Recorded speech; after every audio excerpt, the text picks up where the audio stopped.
But I think one of the main problems with it is that it made me think that people didn't believe me, and it made me think that maybe it didn't actually happen, because why else would everyone be ignoring it, and why else would everyone be acting like this and like not prioritizing me or not checking in with me about it. And so my brain, which is already quite sensitive to like OCD, just started going over the same things over and over again and being like, is this what happened? So it kind of went over like the most awful moments like millions and millions of times in my head, which obviously was like really horrible and like damaging. Not what you want to be thinking about, but I was just like being like, okay, just counting back exactly what happened, exactly what was said, exactly what happened, to try to figure out, oh yes, it is right, it is what I think it is, but people around me are just not acting as such. So, I'll just revisit it again just to double check that that did happen, because I'm really sure. So it was like that. And then there was another experience with someone called Milo in another friendship group, and that one was never really addressed. I did address it with Milo directly, like the day afterwards, and he was literally like the day afterwards, he was like, I don't remember anything at all, which I think is like a likely story, firstly. And one of the things that he was doing was like force kissing me. So he would like be like, Nadia, I want to tell you something, and then like push my face like into his face. And yeah, just stuff like that. It was just really not great, obviously. And then when I was like telling him off the next day, and like he did the same and like and did it again. He was like, oh yeah, I'm really sorry, and then like literally just did it again, like immediately afterwards. I really wish I had slapped him, that's what he deserved. That night there was loads of people around us, and I was like telling him off and shouting at him, but everyone was like ignoring that it happened. And I ended up asking some other guy called Ewan for help, and he did help me. And he like got this guy away, but he like locked me in his room to get away from Milo, because Milo was like looking for me and screaming and shouting for me. And it was obviously really scary. Yeah, and other stuff happened, but yeah, I'm just trying to be succinct here. And then Ewan, I was like, oh thank God. And then Ewan came on to me, and I was really not in the space to like deal with that at all. And it felt like transactional. Do you see what I mean? It's like, oh, I'm protecting you now. But then it just led on, like, I just led into another like unsafe situation, and I was like, fuck's sake. Anyway, obviously it's not, it's really dark and stuff, but just like, it's obvious I'm really scared here. It's obvious that I'm freaking out. Like, why would you come on to me in this situation where I'm like literally trying to run away from someone else that's coming on to me? I don't know.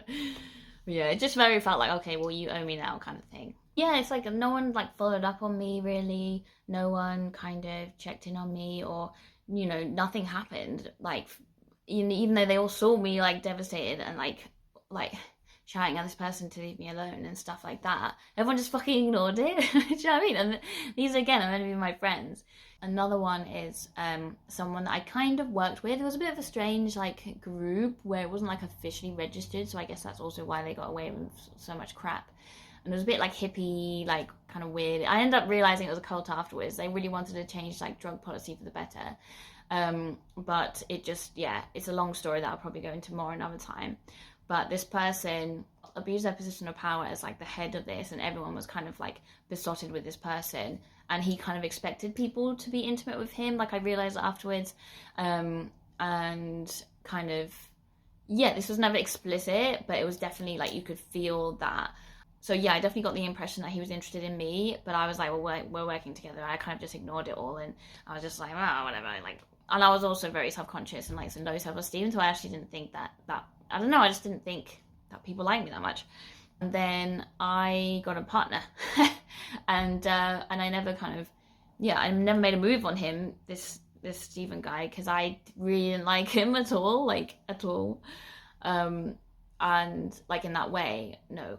Anyway, so I was kind of in this organization, and he basically demoted me and froze me out.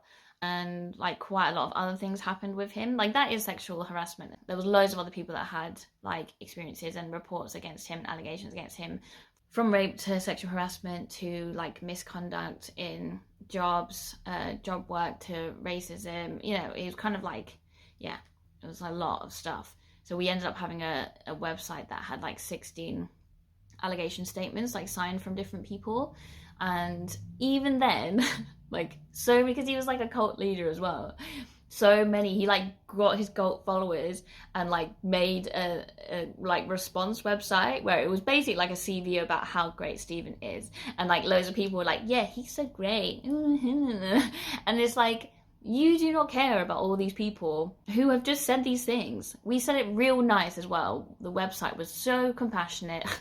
So like, you know, this is just what happened to us. And yet, yeah, all they could think about was their egos and also supporting their cult leader and their privileges. Like, a lot of people worked with him. He had so many privileges. You know, he got a lot of money. And a lot of people that had like his friends that were like supporting him and like saying how great he was, they were paid by him. Like, they have vested interest in doing that. And so, yeah, I'm just amazed about the audacity of people to do that, like sign a letter saying like, oh, how great he was, and like saying it was like a harsh thing for us to do, but literally we had tried everything. We had like spoken to him for hours on end about stuff. There had been like groups of people that had come up to him and like said, you really need to stop doing these things. Then there was like a semi-public thing on Facebook, which again, his like cult followers and like best buddies like all started shaming and harassing and ridiculing all the survivors of his bullshit and violence. So that didn't work out either. Then there was a mediation with him and other people. That didn't work out either, and all the survivors got more traumatized. So this was really the last resort we're talking about right now. Anyway, so yeah. And then that was also, he's very good with tech, so he like sneakily took it down. We had like quite a well-known news reporter like investigate some of the things behind the website, and you could tell that the response website was made by him. And yeah, anyway, it's all like that. So yeah, it's all fucked up. But yeah, I mean, obviously I'm really proud of us, and we had lots of good stuff as well. We had loads of people being like, wow, that's amazing you did that, like thank you so much, it's really good for us to know about this, really important for us to know about this person and have them on our radar, because you know, he is a danger to people in my view. And so that really helped mitigate that. And, you know, to our credit, he did step back from his roles at the time. And yeah, but we also got a lot of shit from it. And again, as you can see, those people followed that pattern of like prioritizing the person who caused all the harm, being like, oh, poor Stephen, oh, you're just like, poor us, mate, like, what are you talking about? He's gonna be fine, like, he is fine, like, yes, he got some medicine, what do you expect? Like, literally years and years and years of doing stuff and ignoring people. Do you know what I mean?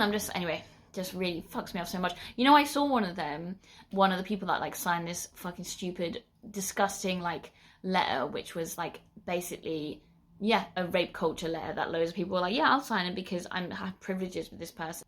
I saw one of them at like a funeral, unfortunately, and like she was fucking so rude to me. And it's like, but it's because you signed a letter supporting someone that had caused like extensive harm against other people, and it wasn't really the time or place. But yeah, it just made me so mad. And that's what frustrates me so much. It's like 16 people have an issue with this person who have signed statements, who have consulted a lawyer about this, and yet that the only thing you can think about is poor Stephen. It's just like, that shows you how people just do not give a shit. Like, they do not fucking care about me or any of those people. And it makes me so mad, because that's what I'm saying. Like, that's what I'm saying is that repetitive pattern. Yeah, that's what these things kind of teach you, is that like, you are deprioritized and people do get away with this stuff because you don't fucking matter. And obviously we do matter, but I'm just telling you what these things and these patterns do to people that experience them, and why these things are prolific. So yeah, those are some of my stories. Oh god, yeah. I am pretty proud of myself. So I just think we need to insert a lot of like knowledge and compassion and support structures, and obviously like destroy patriarchy and sexism and everything else, and decolonize the world kind of thing, and learn about sexual violence, learn about sex, learn about consent, and then everyone's just gonna be way happier. Yeah. Woo. And here's to education and consent. Okay, bye. Bye. Bye. Bye.